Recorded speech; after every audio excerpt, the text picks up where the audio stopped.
All right, let's talk about chemical compounds. And that's just when one chemical element combines with another element. So sodium with chloride, hydrogen with oxygen, anything at all, carbon with oxygen. So we want to talk about how those things combine. But before we get to that, I want to go back and either review or relearn some things about our periodic table of the elements that we need to make sure we understand before we dive into talking about the chemical compounds themselves.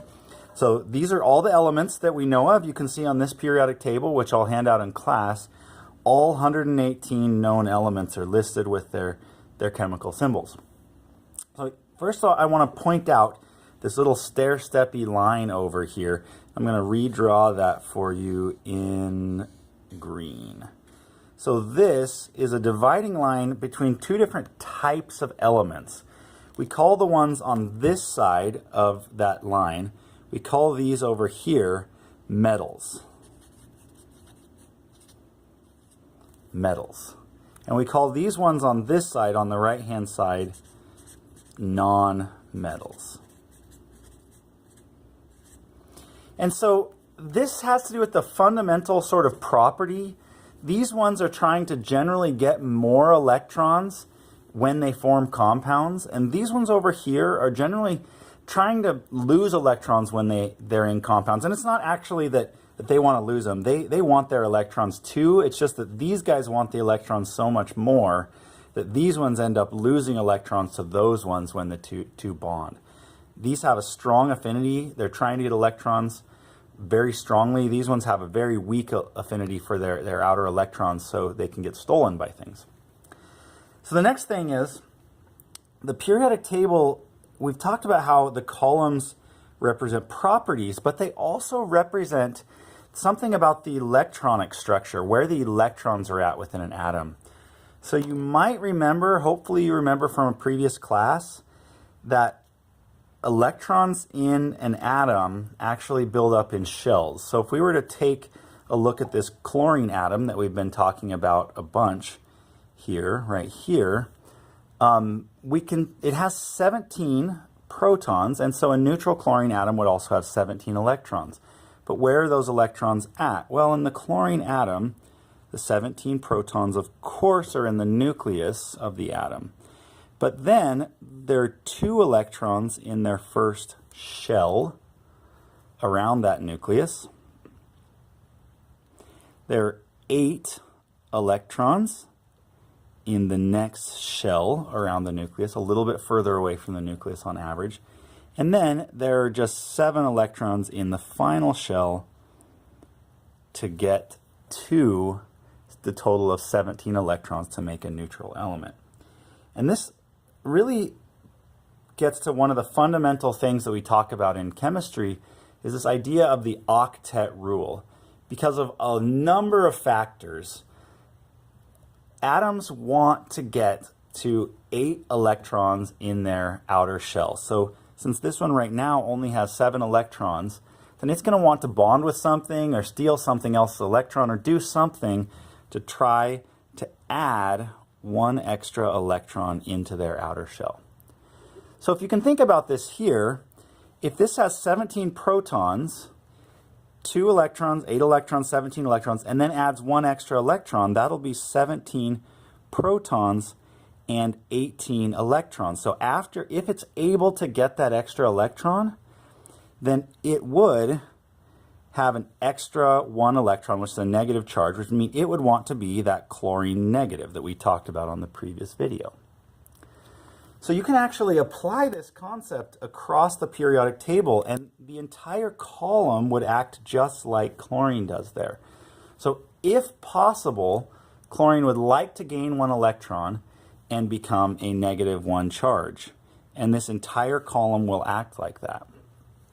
If possible, it's not always possible, but if possible, these elements, when they bond, would like to get a negative 2 charge.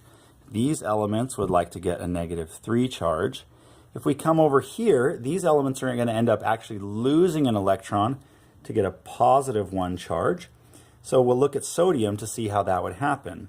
Just like chlorine over here, sodium has 11 protons in its nucleus, 2 electrons in its next shell, 8 electrons in the next shell from there, and then only 1 electron in its outer shell. So it has 3 shells just like chlorine, but it only has 1 electron in its outer shell. So the way it can get to having that 8 electrons in the outer shell isn't by gaining 7 more. That would be really hard to do. The way it can get to 8 electrons in outer shell would be down here by just getting rid of that electron. So, for example, chlorine might steal that electron. It'll take that electron away, add it to its outer shell.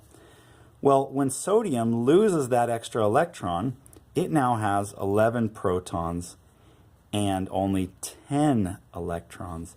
So it becomes sodium with a positive charge because it has 1 extra proton than the number of electrons that it has. So everything in the first column acts just like that, or first group acts just like that, and that's positive 1. Everything in the second group gets a positive 2 and loses 2 electrons from their outer shell. Everything in the third group has 3 electrons in their outer shell and gets a 3 positive charge, a positive 3 charge. All right, so this middle one, it can do sort of either one. It can get the positive 4 or the negative 4, but it usually doesn't get involved in that kind of bonding, so where it gains and loses electrons. So you can pretty well ignore these 2 elements, at least carbon and silicon, for that purpose. All right, so that's just a quick review of the periodic table. And I'm going to refer back to that later when we talk about sort of how certain types of compounds bond together. So we'll set that aside and get back to talking about compounds. Compounds, like we said, when multiple elements combine together. There's 2 ways that that can happen. And we can figure out which way it'll take by just looking at what elements are in the compound. So for example, I want to look at 2 specific compounds today to illustrate the differences. If oxygen bonds to fluorine, it bonds like this, 1 oxygen with 2 fluorines, and that's what we'd call a molecular compound. It does covalent bonding. If lithium, on the other hand, bonds to fluorine, that's what we call an ionic compound, which does ionic bonding. So what's the difference? Well, first off, we can just categorize them based on a really simple thing that we recognize, is that if you look back at your periodic table, lithium is over here in the metals section. Fluorine is up here in the non-metals section. So here we can recognize it as going to be an ionic compound when we have a metal bonding with a non-metal. That's the easiest way to just recognize when it's going to be that way. And conversely, molecular compounds, which have covalent bonding in them, we can recognize them when there's just a non-metal bonding to another non-metal. So you can see that oxygen and fluorine are both nonmetals. They're right next to each other bonding. So how does this work? What's actually going on differently there? So what happens is that you have these 2 elements, oxygen and fluorine, and they're going to set up something like this, where you have oxygen, which has,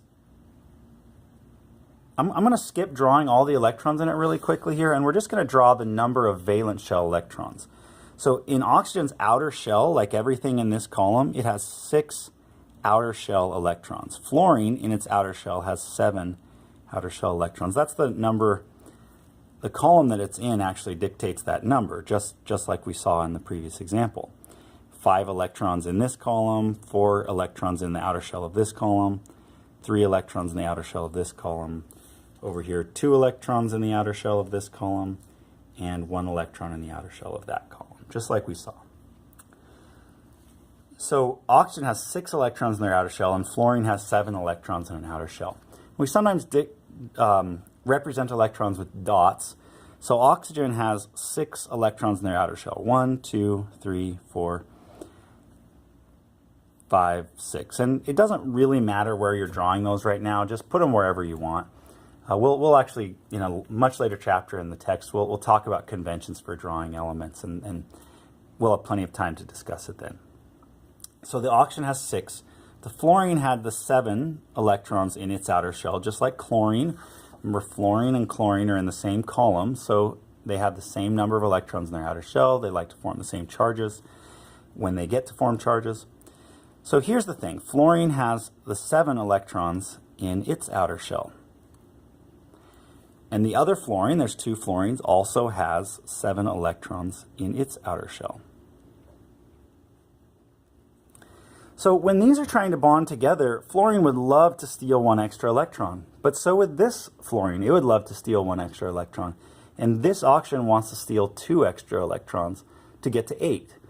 But they can't do it because that wouldn't make the other one stable. So the only way they can get to it is by sharing. And that's really what covalent bonding is about. Covalent bonding is about sharing outer shell electrons, outer shell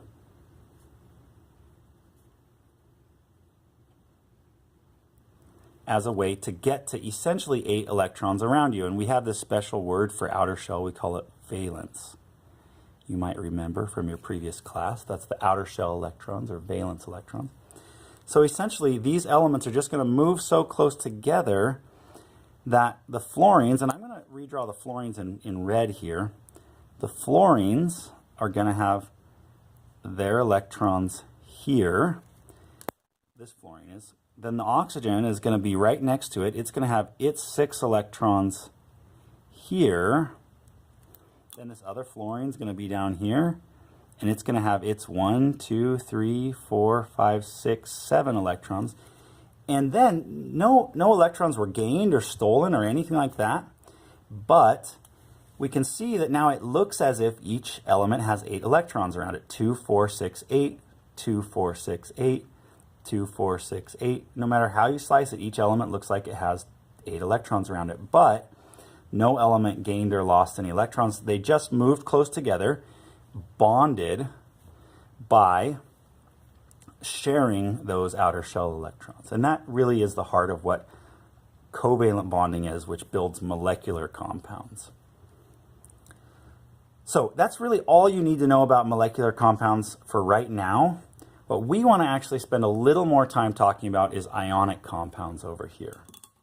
So ionic compounds bond the other way. They bond by transferring electrons. They transfer electrons. Then they become charged because they gain a positive or negative charge when the electrons are transferred. So then the positive and negative ions, the opposite charges, attract to each other. So they form ions by transferring electrons, and then those ions stick together. We call the positive ion a cation, and the negative ion an anion. So the way that it works in the case of lithium and fluoride is the lithium gets a positive charge because it had 1 valence electron. The fluorine is going to end up getting a negative charge because it had 7 valence electrons.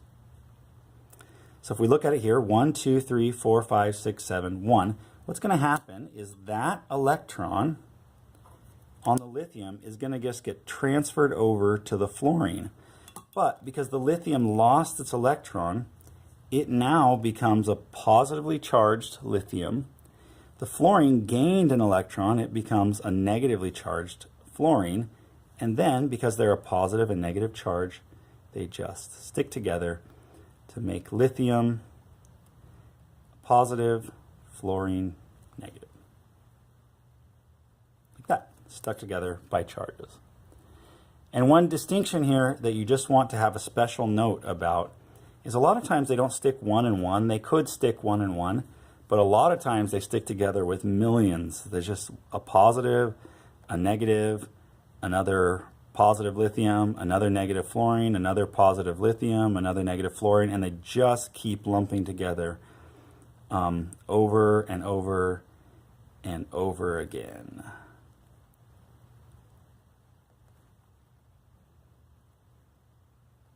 And this is how crystals grow, like you may have done in little experiments or little things in elementary school. Or you can just see crystals all over the place in the world. All right, so the last thing I want to do, if you can bear with me for one little extra discussion, or maybe not little, is try to predict a chemical formula. So I want to predict the chemical formula of an ionic compound.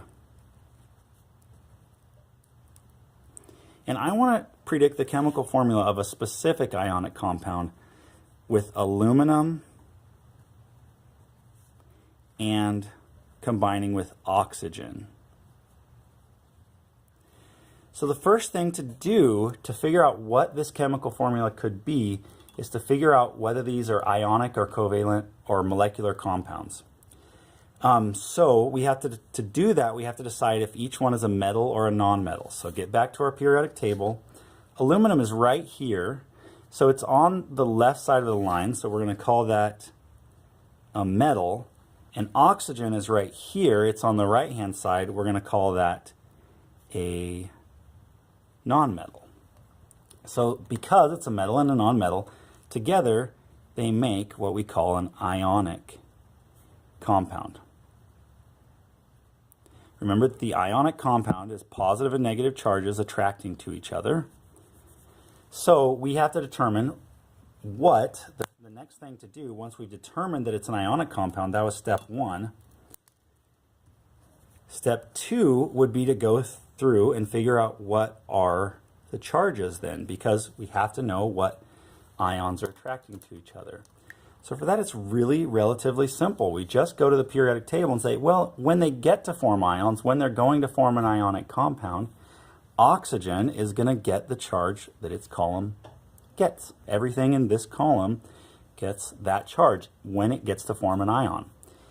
And aluminum is in this column, so everything in this column gets that charge when it gets to form an ionic compound. So we're going to be combining these ions, aluminum with a 3 positive charge with oxygen with a 2 negative charge. And the last thing that we just have to do is just equalize the charges.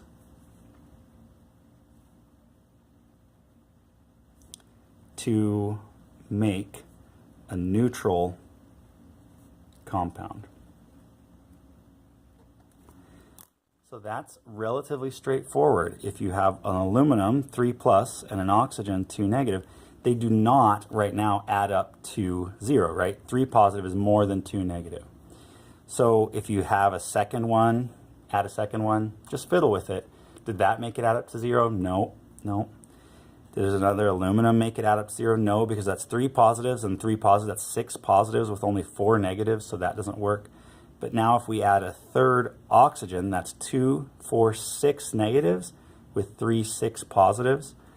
So that's a total of 6 positive charges, 6 negative charges, which would add up to 0. And all chemical compounds form neutral compounds. So we can go ahead and write the formula now just as Al. There are 2 of them.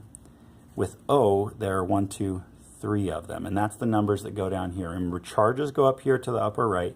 The numbers that go down here are the numbers of the elements in a chemical compound.